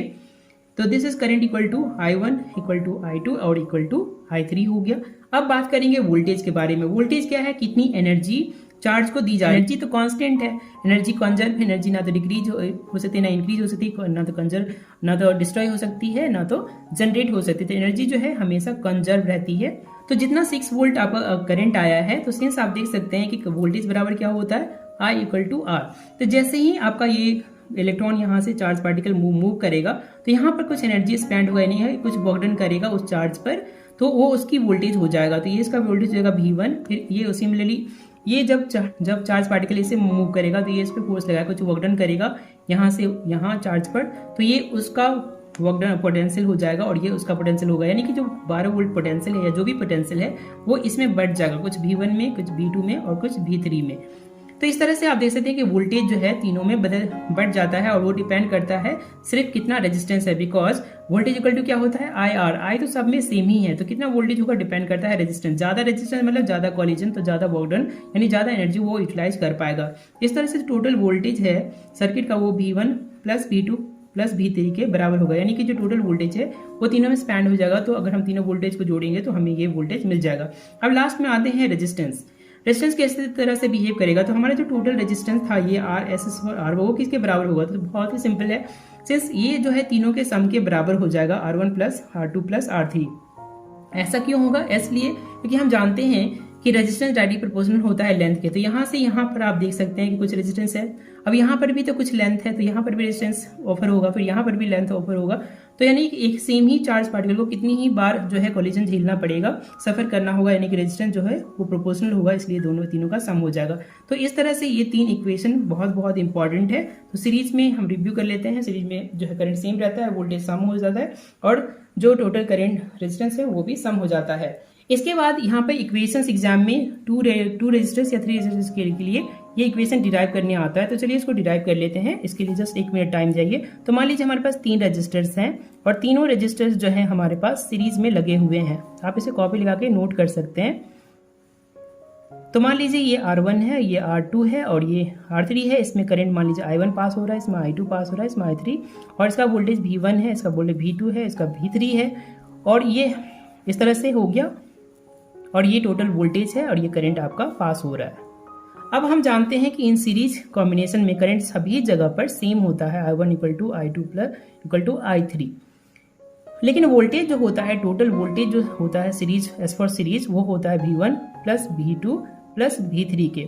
तो अगर हम इसमें ओम्स लॉ को यूज करेंगे, कितना ओम्स लॉ यूज करेंगे, तो वोल्टेज बराबर क्या होगा, करंट इन द सर्किट और total resistance of the circuit. उसी तरह से अगर हम इक्वेशन को यहाँ देखेंगे, इसका वोल्टेज क्या हो जाएगा, इसमें कितना करंट पास हुआ और इसका रेजिस्टेंस, सिमिलरली इसमें कितना करंट पास हुआ और इसका रेजिस्टेंस, इसमें कितना करंट पास हुआ और इसका रेजिस्टेंस। आई कॉमन है तो आई कैंसिल हो जाएगा। इस तरह से जो टोटल रेजिस्टेंस आएगा, इक्विवेलेंट रेजिस्टेंस जिसको बोलते हैं, वो R1 plus R2 plus R3 बराबर हो जाएगा। सिमिलरली हम देखेंगे कि पैरेलल कॉम्बिनेशन में जब रेजिस्टर्स को लगाते हैं तो उनमें क्या प्रॉपर्टी दिखाई देती है, उनका रेजिस्टेंस और वोल्टेज और करंट किस तरह से बिहेव करता है। तो मान लीजिए हमारे पास 3 रेजिस्टर्स है जो आपस में पैरेलल में कनेक्टेड है, और इन तीनों को एक बैटरी से आपस में जोड़ दिया गया है। तो मान लीजिए यहाँ पे 12 वोल्ट बैटरी है, और यहाँ पर मान लीजिए जो है 6 एम्पियर करंट पास हो रहा है। अभी 2 मिनट के लिए अगर हम इसको बंद कर दिए तो हमें पता है ओम्स लॉ की कि टोटल वोल्टेज अगर है तो कुछ करंट आएगा और कुछ रेजिस्टेंस आएगा। P पर पूरे सर्किट के लिए पैरेलल का रेजिस्टेंस आएगा। तो रेजिस्टेंस कितना आएगा, अगर हम इससे फाइंड आउट करेंगे तो RP बराबर कितना हो जाएगा, 12 डिवाइडेड बाय 6, तो हो गया 2 ओम रेजिस्टेंस होगा। पर हम जब देखेंगे तो यहाँ पे 3 रेजिस्टेंस है, इससे भी ज्यादा भी हो सकते हैं। तो इस तरह से किसी भी तरह से इन तीनों रेजिस्टेंस का ओवरऑल इफेक्टिव रेजिस्टेंस कितना होता है, 2 ओम। तो हम यहाँ देखेंगे कि यहाँ पर किस तरह से इसमें रेजिस्टेंस कम हो जाते हैं। सबसे पहले हम यहाँ बात करेंगे कि वोल्टेज के बारे में, किस तरह से वोल्टेज वैरी करता है। तो मान लीजिए ये R1 है, ये R2 है और ये R3 है। ध्यान दीजिए वोल्टेज क्या होता है कि कितना जो है आपका चार्ज यहाँ से एनर्जी लेके हर चार्ज जो है फ्लो हो रहा है। सिंस यहाँ पे देख सकते हैं कि तीनों सर्किट आपस में अलग अलग जुड़े हुए हैं, तो जो चार्ज होगा इसमें भी जाएगा वही चार्ज, उसमें भी जाएगा वही चार्ज, तो जितनी एनर्जी इनमें होगी, जितनी एनर्जी इसमें चार्ज होगा वही इसमें भी होगा, उसमें भी, तो सेम अमाउंट ऑफ एनर्जी है तीनों में डिलीवर हो रही है। तो सभी का जो वोल्टेज होगा V1 V2 और V3 वो बराबर होगा सोर्स से, बिकॉज सेम एनर्जी डिलीवर हो रही है सभी को। तो इस तरह से वोल्टेज जो होगा हमारा पैरेलल का वो सभी में सेम ही होगा, V1 V2 V3 सब में सेम होगा। अब बात करते हैं करंट का। ये जो करंट है आप देख सकते हैं सिंस यहाँ 3 रास्ता है, तो कुछ करंट इसमें चला जाएगा, बाकी करंट इसमें, और बाकी भी उसका करंट इसमें चला जाएगा। तो टोटल करंट जो होगा I1 plus I2 plus I3 के बराबर होगा। अब बात करते हैं रेजिस्टेंस के बारे में। सिंस आप ध्यान से देख सकते हैं जो कि इलेक्ट्रॉन्स हैं, जो क्योंकि चार्ज तो कंजर्व है, आप जानते हैं चार्ज तो कांस्टेंट है, तो सेम नंबर ऑफ इलेक्ट्रॉन्स पहले एक रजिस्टर होता है तो सभी इसी में पास होना पड़ता है। सिंस अब 3 रजिस्टर है तो हमारे पास ज्यादा रास्ता है, तो इलेक्ट्रॉन जो है कुछ इलेक्ट्रॉन इसमें जाएगा, कुछ इलेक्ट्रॉन इसमें जाएगा, और इलेक्ट्रॉन, तो इस तरह जो होगा किसी भी रजिस्टर का जो फुल कैपेसिटी ऑफ रेजिस्टेंस है वो कम हो जाएगा, तो इलेक्ट्रॉन को काफी कम रेजिस्टेंस होगा, इसलिए टोटल रेजिस्टेंस क्या होगा वो बहुत ही गिर जाएगा, और इसीलिए जो इसका इक्वेशन होगा वो इनवर्स में हो जाएगा। यानी टोटल रेजिस्टेंस जो होगा इनवर्स में इन तीनों का कॉम्बिनेशन होगा, जो हम देखेंगे ये इक्वेशन कैसे आया ये हम अभी डिराइव करेंगे तो पता चल जाएगा। लेकिन ये बात क्लियर है कि ये रेजिस्टेंस गिरेगा, इसलिए ये सारी इक्वेशन इनवर्स में है। तो समरी कर लेते हैं कि वोल्टेज पैरेलल में सेम हो, करंट जो होता है तीनों का कॉम्बिनेशन होता है, और जो आपका रेजिस्टेंस है जितना ज्यादा रेजिस्टेंस आप हम ऐड करेंगे उतना जो हमारा ओवरऑल रेजिस्टेंस है वो गिरता जाएगा, यानी कम होता जाएगा। इस इक्वेशन को एग्जाम में डिराइव करने आता है, तो चलिए इसको डिराइव कर लेते हैं। डिराइव करने के लिए हम 3 रजिस्टर्स को लेंगे जो कि आपस में पैरेलल में कनेक्टेड होंगे, तो हम 3 रजिस्टर्स ले रहे हैं। तो हमने ये 3 रजिस्टर्स ले लिया है, और यहाँ पर हम उसको एक एमीटर से कनेक्ट कर देंगे, फिर बैटरी से कनेक्ट कर देंगे, एक स्विच ले लेंगे उससे कनेक्ट कर देंगे, और फिर जो है यहाँ पर वोल्ट मीटर लगा देंगे वोल्टेज को आपके पास मेजर करने के लिए। इस तरह से ये वोल्ट मीटर वोल्टेज को मेजर करेगा।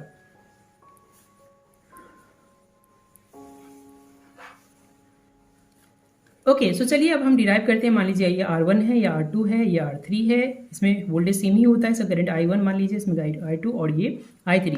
हम जानते हैं पैरेलल कॉम्बिनेशन में वोल्टेज जो होता है सेम होता है, V1 V2 सब जगह सेम होता है, लेकिन जो करंट होता है टोटल करंट जो होगा वो सम होगा I1 equal to I2 plus I equal to I3।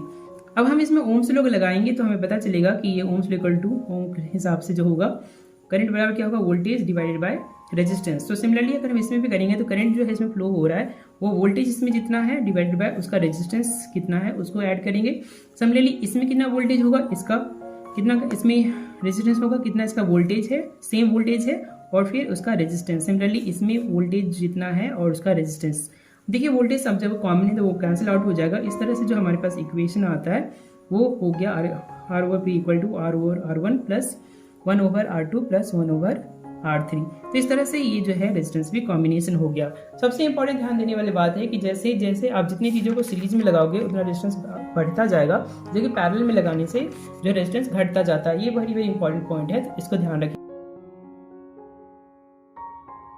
Effect of current को समझने के लिए उन सारे डिवाइसेस के बारे में सोचिए जो कि करंट से चलते हैं, जैसे कि आपके पास टीवी हो गया, या फिर आपके पास इलेक्ट्रिक बल्ब हो गया, मोबाइल, कंप्यूटर, लैपटॉप्स, और ऐसी ही दूसरी चीज़ें जैसे कि मिक्सचर्स है। जब ये चीज़ें कुछ देर तक, कुछ घंटों तक चलती है लगातार, हम जब इसको यूज़ करते हैं तो आप ध्यान देंगे कि वो डिवाइस ऑटोमेटिकली हीट अप होता जाता है, वो हॉट हो जाता है। तो आखिर वो हॉट क्यों हो जाता है, और इसी के चर्चा हम यहाँ करेंगे कि इसका रीज़न ये है कि इलेक्ट्रिक एनर्जी जो है वो धीरे कन्वर्ट होती रहती है स्लोली हीट में, और इसी वजह से वो over the period of time वो इतना हॉट हो जाता है कि हम उसको फील भी कर सकते हैं। इसी फिनोमेना को हम हीटिंग इफेक्ट डिवाइसेस करते हैं, और हम इसका इस्तेमाल बहुत जगह पर करते हैं। जैसे बल्ब में हम टंगस्टन का इस्तेमाल करते हैं, जिसमें कि इलेक्ट्रिक एनर्जी को हम पर्पसली हीट एनर्जी में कन्वर्ट करते हैं, जैसे इलेक्ट्रिक आयनर है, फ्यूज है, ऐसे चीज़ों को डिवाइसेस को हम बनाने के लिए हीटिंग इफेक्ट को डिस्कस करते हैं। तो ब्रीफली इस रिवीजन टॉपिक में हम इसको कवर करेंगे। ये उठता है अब यहाँ पर कि जब करंट किसी भी सर्किट से पास होता है तो आखिर वो क्यों हीट हो जाता है, इसको हम यहाँ पे डिस्कस करेंगे शॉर्टली, बिकॉज ये रिवीजन क्लास है। इसके लिए हम सिंपली सर्किट को एनालिसिस करेंगे तो हम इसको रीजन को आराम से देख सकते हैं। तो मान लीजिए हमारे पास कोई कंडक्टर है, और कंडक्टर जो होता है उसमें रेजिस्टेंस होता है, तो हम रेजिस्टेंस के लिए सिंबल्स को बना लेते हैं।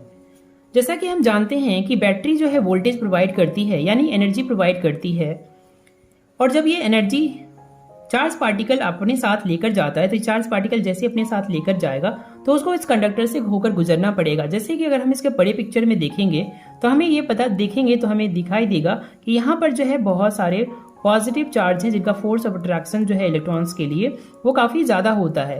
तो जैसे ही इलेक्ट्रॉन्स जो है इनके रास्ते से पास होगा तो जैसा कि हम पहले ही जानते हैं कि उनको अट्रैक्ट कर लेंगे, उनको अट्रैक्शन से क्या होगा, इनका एनर्जी लूज हो जाएगा और ये जो एनर्जी लूज होने से एनर्जी किसको चला जाएगा, इन एटम्स, पॉजिटिव चार्ज एटम को चला जाएगा और उनकी एनर्जी बढ़ जाएगी तो वो ज्यादा फास्टली वाइब्रेट करेंगे। ज्यादा फास्टली वाइब्रेशन होने से उनकी एनर्जी बढ़ेगी और इसी को हम हीट बोलते हैं। हीट जो कि एटम की काइनेटिक एनर्जी होती है वही उसका हीट होता है। तो इलेक्ट्रॉन से एनर्जी कहाँ ट्रांसफर हो गई, आपके इन एटम्स में ट्रांसफर हो गई, इसलिए उनका हीट बढ़ गया और इसी फेनोमेना, यही रीजन है कि हीट जनरेट होने का और इसी फिनोमिना को हम बोलते हैं heating effect of current.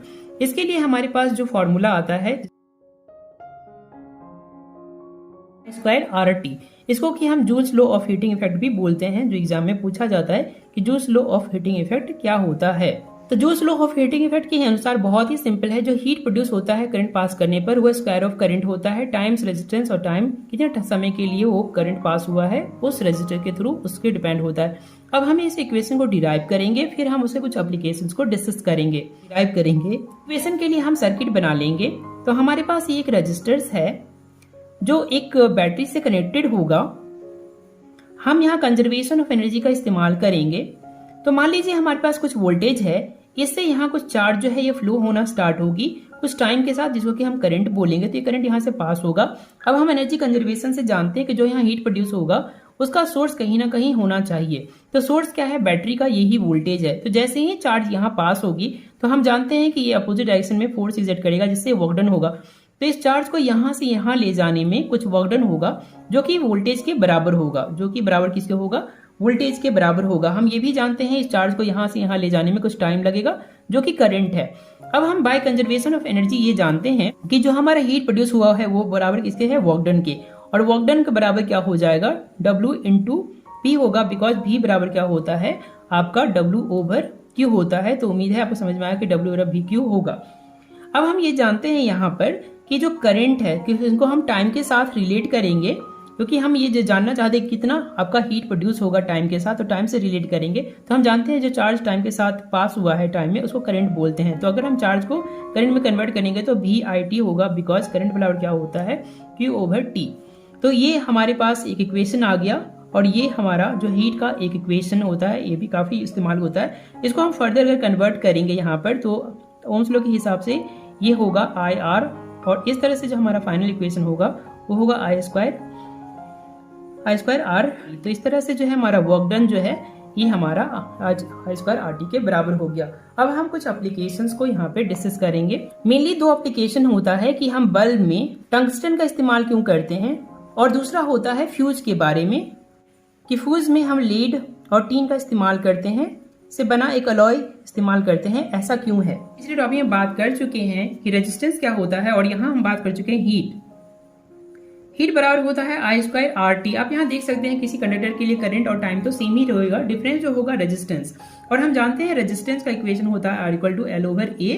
Length different conductor का सेम रह सकता है, क्रॉस सेक्शन एरिया भी हम सेम रख सकते हैं, लेकिन मटेरियल सबका अलग अलग होता है। तो यहाँ पर जो है हमारा रेजिस्टेंस वो मेनली डिपेंड करता है आपके रेजिस्टिविटी पर। हम जानते हैं कि जो मेटल होते हैं उनकी रेजिस्टिविटी क्या होती है, लो होती है, और जो एलॉय होता है उनका रेजिस्टिविटी जो होता है वो ज्यादा होता है। इसके अलोंग भी आपको ध्यान रखना है कि मेटल का जो मेल्टिंग पॉइंट होता है वो कम होता है, एलॉय का मेनली ज्यादा कम दोनों हो सकता है।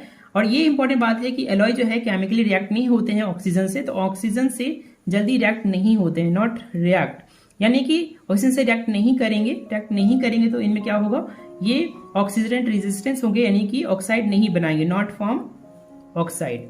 जबकि मेटल जो है आप सभी जानते हैं ऑक्सीजन से रिएक्ट करके क्या बनाते हैं, फॉर्म करते हैं ऑक्साइड को। तो ये कुछ इंपॉर्टेंट पॉइंट है, आपको ध्यान रखना है जो आगे काम आएगा। इससे पहले बल्ब में टंगस्टन को क्यों इस्तेमाल करते हैं, ध्यान रखिएगा कि मेटल जो है, टंगस्टन जो है एक मेटल है और उसकी रेजिस्टिविटी काफी ज्यादा नहीं है, लो ही है, क्योंकि वो मेटल है। हमारे पास जो बल्ब होता है और उसमें ये बल्ब में मान लीजिए हमारे पास ये टंगस्टन है, तो जब इसमें करंट पास होगा तो थोड़ी देर बाद धीरे धीरे इसमें कोलिजन की वजह से इसका क्या होगा, टेम्परेचर बढ़ेगा। टेम्परेचर बढ़ने से क्या होगा, इसका रेजिस्टेंस बढ़ जाएगा। रेजिस्टेंस बढ़ने से ये हीट प्रोड्यूस करेगा, ये काफी हीट प्रोड्यूस करेगा बिकॉज ऑफ द फॉर्मूला कि हीट क्या होता है आई स्क्वायर आर टी, जितना ज़्यादा रेजिस्टेंस होगा उतना ज़्यादा हीट प्रोड्यूस होगा। लेकिन इसका मेल्टिंग पॉइंट हाई होता है, इसका मेल्टिंग पॉइंट क्या होता है बच्चों, हाई होता है, और मेल्टिंग पॉइंट हाई की वजह से ये उस पर मेल्ट नहीं होता है, इसीलिए हम टंगस्टन का इस्तेमाल करते हैं, क्योंकि इसका मेल्टिंग पॉइंट 3380 डिग्री सेल्सियस होता है। दैट्स वाई कि हम टंगस्टन को इस्तेमाल करते हैं। इलेक्ट्रिक फ्यूज जिसका कि सिंबल कुछ इस तरह का होता है कि बॉक्स में हम इस तरह के एस साइन को इस्तेमाल करते हैं। इलेक्ट्रिक फ्यूज घरों में एक्सेस अमाउंट ऑफ करंट को फ्लो होने से रोकता है। तो इसमें बेसिकली क्या होता है उसको देखते हैं। इसमें हीटिंग इफेक्ट का इस्तेमाल होता है, हीटिंग इफेक्ट ऑफ करंट को हम यहाँ पे देख सकते हैं। यहाँ पर इसमें हम एक अलॉय यूज करते हैं। अलॉय जो है मेनली टीन प्लस लेड का बना होता है और इसका मेल्टिंग पॉइंट जो होता है काफी लो होता है। तो जब भी ज्यादा करंट पास होता है तो इक्वेशन के हिसाब से जो हमारा करंट होता है वो आई पे डिपेंड करता है। तो जैसे ज्यादा करंट हीट प्रोड्यूस होगा और मेल्टिंग पॉइंट इसका लो होने की वजह से ये मेल्ट हो जाएगा और सर्किट ब्रेक हो जाएगा, और इस तरह से जो है ये सर्किट को सेफली प्रोटेक्ट कर लेता है।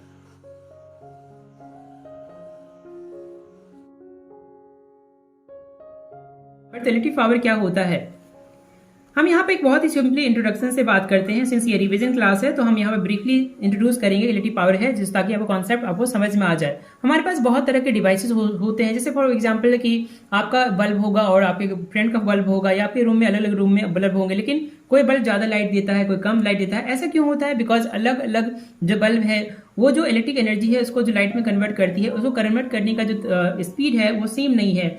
9 वाट का है, 100 वाट का है, कितना है वो उस पर डिपेंड करता है। मान लीजिए 100 वाट का है और एक 9 वाट का है, तो 100 वाट मतलब 1 सेकंड में 100 जूल एनर्जी जो है इलेक्ट्रिसिटी से लाइट में कन्वर्ट कर देगा, जबकि 9 वाट है तो सिर्फ वो 1 सेकंड में 9 वाट ही कन्वर्ट करेगा। इसी तरह से फैन जो होता है, मान लीजिए फैन पे अगर लिखा हुआ है कि 1500 वाट का है और एक दूसरा फैन आपको हम लेकर आते हैं मान लीजिए 1000 वाट का है, तो इसका मतलब है कि ये जो है 1 सेकंड में जो है आपका वो 1500 जूल एनर्जी कन्वर्ट कर देता है, इलेक्ट्रिक एनर्जी जो है आपका मैग्नेटिकल एनर्जी में कन्वर्ट कर देगा, जबकि ये 1 सेकंड में सिर्फ जो है 1000 जूल काइनेटिक एनर्जी ही इलेक्ट्रिक एनर्जी काइनेटिक एनर्जी में कन्वर्ट कर देगा। तो यही तो मेनली इलेक्ट्रिक पावर का मतलब है कि डिफरेंट डिवाइसेस जो है इलेक्ट्रिक एनर्जी को डिफरेंट रेट में कन्वर्ट करते हैं। That is a very very important part here. तो क्लास 9 से ही आपको पता होगा कि पता है आपको कि जो पावर होता है कितना वर्क डन हुआ या कितनी एनर्जी स्पेंड हुई है टाइम के साथ, इसको कि हम बोलते हैं इलेक्ट्रिक पावर। अगर हम इसको सर्किट में इस्तेमाल करें तो मान लीजिए हमारे पास एक रजिस्टर्स है जो कि एक बैटरी के साथ यहाँ पर कनेक्टेड है। तो मान लीजिए इसका कुछ बैटरी होगा तो इसका कुछ करंट भी होगा, राइट। और ये करंट जो है चार्ज यहाँ टाइम के साथ चार्ज जो है फ्लो होगा, तो इसमें कितना आपका पावर होगा हम यहाँ पर निकालेंगे। तो चलिए शुरू करते हैं।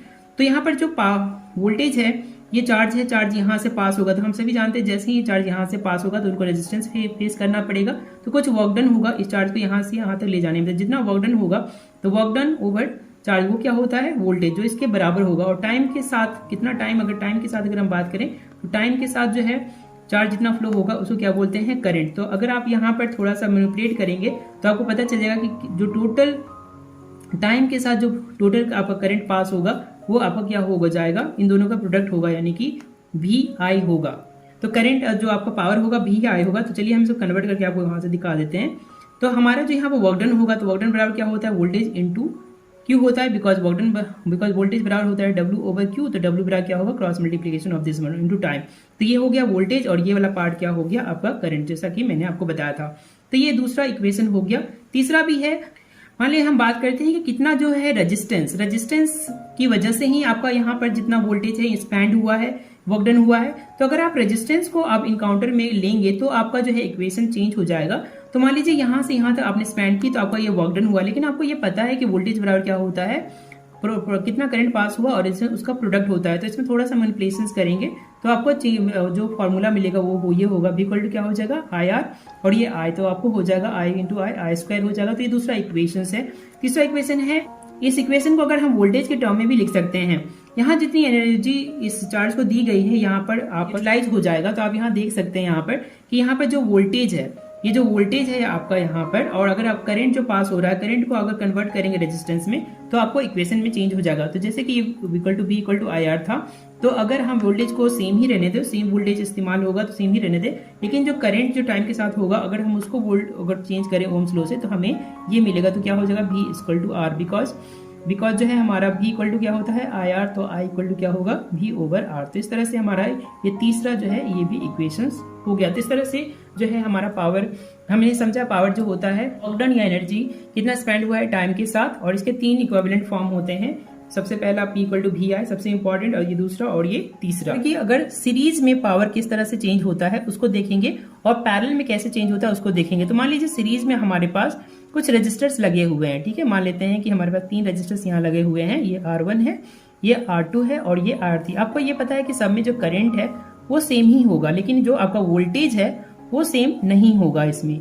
तो मान लीजिए यहाँ वोल्टेज है, तो पावर क्या है, कितनी एनर्जी हर एक सेकेंड ये जो बैटरी है इसको स्पेंड कर रही है, तो इसको देखेंगे। तो टोटल अगर हम पावर की बात करें तो इसका पावर कितना हो जाएगा, तो सिंस इसका करंट सेम है तो I स्क्वायर टू R हो गया R1, इसका कितना हो जाएगा P2 का I स्क्वायर हो जाएगा और R2 हो जाएगा अकॉर्डिंग टू दिस फार्मूला, और ये जो होगा P3 कितना हो जाएगा I स्क्वायर R3 हो जाएगा। तो टोटल पावर जो है कितनी एनर्जी हर एक सेकेंड, पूरा सर्किट ये सर्किट से जा रहा है। तो अगर हम टोटल पावर की बात करेंगे तो तीनों पावर का सम हो जाएगा P2 इक्वल टू P3।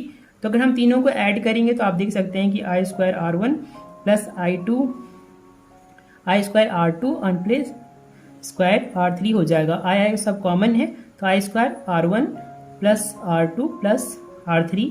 इसको ध्यान रखेंगे बिकॉज ये न्यूमेरिकल्स में आपको बहुत ज़्यादा काम देगा। ये जो है सीरीज कॉम्बिनेशन का ओवरऑल रेजिस्टेंस हुआ, तो इसको ध्यान रखेंगे, ये आपको काफ़ी ज़्यादा काम देगा न्यूमेरिकल सॉल्व करने में। अगर हम पैरेलल की इसी तरह से बात करें, अगर मान लीजिए हमारे पास पैरेलल में कुछ रेजिस्टर्स लगे हुए हैं, 3 रेजिस्टर्स पैरेलल में लगे हुए हैं इस तरह से, और ये वोल्टेज है, तो हमको ये पता है इनके प्रॉपर्टी के हिसाब से कि यहाँ पे ये वोल्टेज है, तो सेम वोल्टेज जो है आपका इसमें भी जाएगा, इसमें भी जाएगा और इसमें भी जाएगा। ये R1 है, ये R2 है और ये R3। जो करंट होगा वो इसमें चेंज हो जाएगा I1, ये I2 और ये I3। तो अगर हम टोटल पावर की बात करें जो स्पेंड हुई है बैटरी के द्वारा इसमें, तो total power P for parallel मान लेते हैं, C पर टोटल मानते हैं, तो P1 इसका तीनों का जोड़ना पड़ेगा बिकॉज एनर्जी कंजर्व होती है, तो तीनों को जोड़ना पड़ेगा।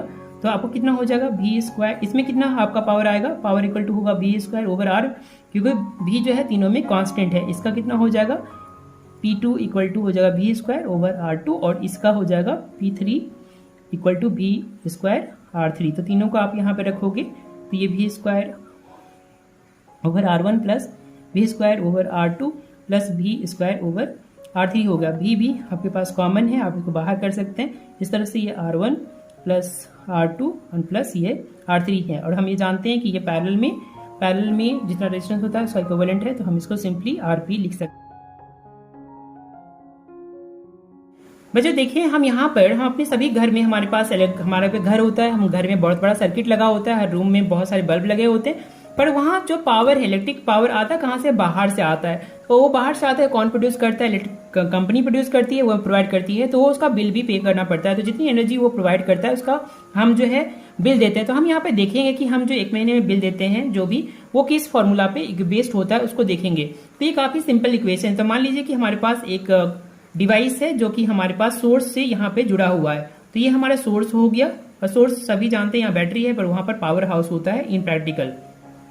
तो ये कुछ वोल्टेज होता है, सिंस हमें टाइम के साथ कन्वर्ट करना है क्योंकि हम मंथली पे करते हैं, तो हम टाइम को इन्वॉल्व करेंगे। तो यही वोल्टेज जो है चार्ज, यहाँ पे चार्ज फ्लो होगा टाइम के साथ, जिसको कि हम करंट बोलेंगे। अब ये चार्ज यहाँ जब फ्लो होगा, तब जानते हैं कि जब यहाँ चार्ज फ्लो होगा तो यहाँ कुछ वर्क डन होगा, बिकॉज ये जो इलेक्ट्रिक एनर्जी है इस डिवाइस में स्पेंड हो जाएगी, तो इसके लिए कुछ वर्क डन करना पड़ेगा। अपोजिटली वो वर्क डन करेगा नेगेटिव वर्क डन, तो जितना वर्क डन यहाँ पर वो करेगा टाइम के साथ, तो वो उतना वोल्टेज इस्तेमाल करेगा, राइट। और टाइम के साथ अगर सिंस हम 1 महीने का कन्वर्ट देखना चाहते हैं, तो टाइम के साथ हम इसको चेकआउट करेंगे, तो ये कितना हो जाएगा, तो ये करंट है। तो इस तरह से जो है चार्ज पे जो वर्क डन किया जाता है वो वोल्टेज हो गया, और चार्ज पे जो टाइम है उसको लेते हैं तो करंट हो गया। तो इन दोनों को अगर हम देख सकते हैं कि टाइम के साथ हम देख चुके हैं कि यहाँ पर लास्ट में कि पावर बराबर क्या होता है, V इक्वल टू I होता है, राइट। ये हम जानते हैं, पर हम ये भी जानते हैं फंडामेंटली पावर बराबर क्या होता है, कितना वर्क डन हुआ ओवर टाइम। सिंस हम टाइम से इंटरेस्टेड हैं, बिकॉज हमें मंथली पे करना है, तो हम ये इक्वेशन यूज करेंगे। और यहाँ पे जो E है वो क्या है, वर्क डन। वर्क डन क्या हुआ है, वही हमने इलेक्ट्रिक एनर्जी का इस्तेमाल किया है कि वर्क डन ही एनर्जी का मैथमेटिकल फॉर्म होता है, यानी कि यही हमारे पास क्या है, एनर्जी है। तो हम इसको ऐसे भी लिख सकते हैं। तो इस तरह से एनर्जी क्या हो जाएगा, एनर्जी होगा cross multiplication of power into time. तो इस तरह से जो है हमारा ये सिलेबस के कॉन्टेक्स्ट में, इस टॉपिक कॉन्टेक्स्ट में हमारा ये रिलेवेंट फॉर्मूला है। वैसे हमारा ये फॉर्मूला भी उतना ही इंपॉर्टेंट है, वर्क डन बराबर वोल्टेज टाइम्स जो है चार्ज होगा। इलेक्ट्रिक एनर्जी का ऐसा यूनिट क्या होता है, क्लास 9 से हम जानते हैं कि इलेक्ट्रिक एनर्जी का जो ऐसा यूनिट है वो है जूल, लेकिन ये बहुत ही छोटा यूनिट है। इसीलिए हमें बड़े यूनिट की जरूरत है। और बिगर यूनिट को ध्यान रखेंगे, इसका नाम है कॉमर्शियल यूनिट भी है। तो कॉमर्शियल यूनिट को हम डिस्कस करेंगे और वो है यूनिट या किलो वाट आवर। इसका क्या मतलब होता है अभी देख लेते हैं। यहाँ पर हम ऐसा डिवाइस के इस्तेमाल का इमेजिनेशन करिए, क्योंकि हम मेजरमेंट करने वाले हैं, तो हम ऐसा डिवाइस का इस्तेमाल का मेजरमेंट करेंगे जो कि 1 किलोवाट जो है 1 आवर के लिए इस्तेमाल करेगा। तो जब पावर जो है, पावर किलोवाट क्या हुआ, किलोवाट पावर है, पावर का 12 यूनिट किलोवाट पावर है, और ये टाइम है, दोनों मल्टीप्लाई होकर एनर्जी मिलेगा। तो जो भी कोई भी डिवाइस जिसका कि पावर कितना है 1 किलोवाट है, 1 घंटे तक चलेगा, तो जितनी एनर्जी स्पेंड करेगा उसी को हम बोलेंगे, उतनी एनर्जी को हम नाम देंगे क्या, 1 यूनिट। और इसी तरह से हम मेजरमेंट करेंगे। तो इस तरह से 1 किलोवाट अगर हम यहाँ पर लिखें और ये 1 आवर मिले, और सिंस ये SI यूनिट में नहीं है तो SI यूनिट में कन्वर्ट करेंगे तो कितना हो जाएगा 1000 वाट हो जाएगा। और ये कितना हो जाएगा बच्चों 3600 हो जाएगा। इसको मल्टीप्लाई करेंगे 36 10⁵ हो जाएगा। सिंस यहाँ डेसिमल रखना है साइंटिफिक फॉर्म में, यहाँ से 10 से डिवाइड करेंगे, 10 से मल्टीप्लाई करेंगे तो जूल हो जाएगा। तो इस तरह से कॉमर्शियल यूनिट 1 किलोवाट आवर बराबर 1 किलोवाट आवर बराबर इतना जूल होता है, या 1 यूनिट बराबर इतना जूल होता है। इस तरह से पूरा मैंने चैप्टर का रिवीजन करा दिया है। तो वो जो लाल वाला बटन है उसे झटका दो या धक्का, मुझे नहीं पता, बस क्लिक हो जाना चाहिए।